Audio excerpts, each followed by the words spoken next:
എല്ലാം സെറ്റാണ്. കേരളവും സെറ്റാണ്, ഞങ്ങളും സെറ്റാണ്. തെരഞ്ഞെടുപ്പിനെ നേരിടാൻ പൂർണ്ണ സജ്ജമാണ് ഞങ്ങൾ. ഇത് തെരഞ്ഞെടുപ്പ് വിജ്ഞാപനം പ്രഖ്യാപനം നേരത്തെ തന്നെ വരുമെന്നാണ് കരുതിയത്. സാധാരണഗതിയിൽ മാർച്ച് 1 ഫസ്റ്റ് വീക്കിൽ വരേണ്ടതാണ്. അതുകൊണ്ട് താമസിച്ചതിൻ്റെ കാരണം, സ്ഥാനാർത്ഥികളെ താമസിച്ചതിൻ്റെ കാരണം തെരഞ്ഞെടുപ്പ് അനൗൺസ്മെൻറ്റ് താമസിച്ചതാണ്.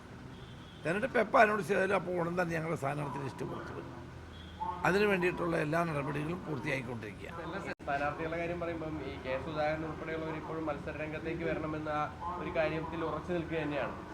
അല്ല, അത്തരം കാര്യങ്ങൾ ഞാനല്ല തീരുമാനിക്കേണ്ടത്, കേരളത്തിലുമല്ല തീരുമാനിക്കേണ്ടത്, അത് കോൺഗ്രസ് ഹൈക്കമാൻഡാണ്. MP-മാർ മത്സരിക്കണമോ എന്നുള്ള കാര്യത്തിൽ അന്തിമ തീരുമാനം കോൺഗ്രസ് ഹൈക്കമാൻഡാണ് എടുക്കുന്നത്.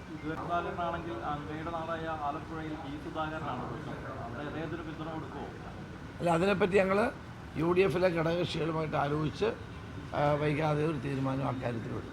നമുക്കൊരു ഓവർ കോൺഫിഡൻസ് ഉണ്ടോ? കാരണം ഒരു ആന്റി ഇൻക്രിമെന്റ്സ് ഉള്ള കാര്യവും പിന്നെ നിങ്ങളുടെ പെർഫോമൻസ് ഒക്കെ തന്നെ വെച്ചാണെങ്കിലും ഏതെങ്കിലും തരത്തിൽ അണികൾക്കോ പാർട്ടി ഒരു ഓവർ കോൺഫിഡൻസ് ഉണ്ടോ? ഒരു സീനിയർ നേതാവ് നല്ലൊരു മുന്നറിയിപ്പ് കൊടുക്കാൻ താങ്കൾ ആഗ്രഹിക്കുന്നു? അല്ല, ഒരു തെരഞ്ഞെടുപ്പിൽ ഞങ്ങൾക്ക് ഓവർ കോൺഫിഡൻസ് ഉണ്ടായിട്ടില്ല, ഉണ്ടാകത്തുമില്ല.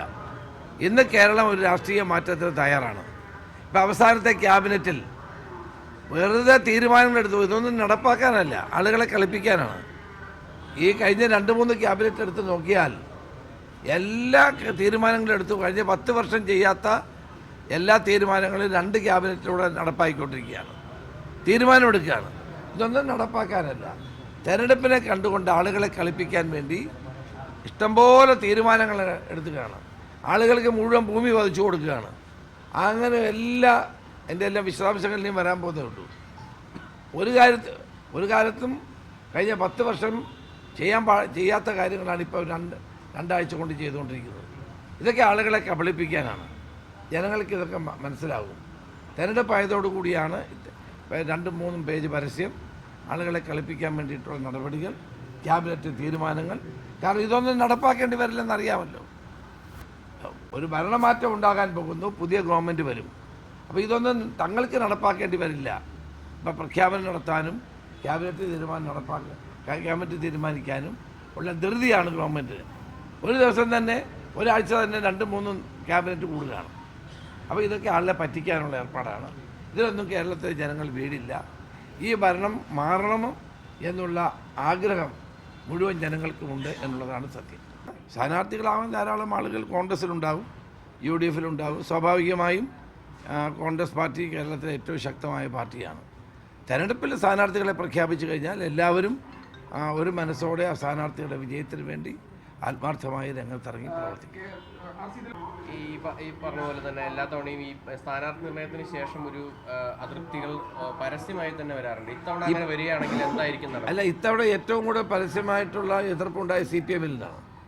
ഒരു കാലത്തും ഉണ്ടാകാത്ത നിലയിൽ CPM-ലാണ് ഇപ്പോൾ കൂട്ടയടിയും പ്രതിസന്ധിയും വളർന്നു വന്നുകൊണ്ടിരിക്കുന്നത്. കേരളത്തിലെ CPM ഒരു വൻ തകർച്ചയെ നേരിടുകയാണ്. ഓരോ നേതാക്കന്മാർ പാർട്ടി വിടുകയാണ്. പ്രധാനപ്പെട്ട ആളുകൾ പാർട്ടി വിടുകയും പാർട്ടിക്കെതിരായി നടപടികൾ സ്വീകരിച്ചുകൊണ്ടിരിക്കുകയാണ്. അത് ബംഗാളിലെ പാർട്ടിയുടെ നിലയിലേക്ക് തുടർഭരണം അവരെ എത്തിക്കുകയാണ്. ഇല്ല, അങ്ങനെയൊന്നും വിജയസാധ്യതയെ ബാധിക്കുന്ന ഇല്ല. അങ്ങനെ ആരും പ്രഖ്യാപിച്ചിട്ടില്ല. ഇന്നലെ ഞാൻ കെ സുധാകരനുമായിട്ട് സംസാരിച്ചു. അദ്ദേഹം തിങ്കളാഴ്ച ഡൽഹി വരുന്നുണ്ട്. അദ്ദേഹം ഞങ്ങൾ സംസാരിക്കും. സുധാകരൻ്റെ കാര്യം ചോദിച്ചു. ശരി,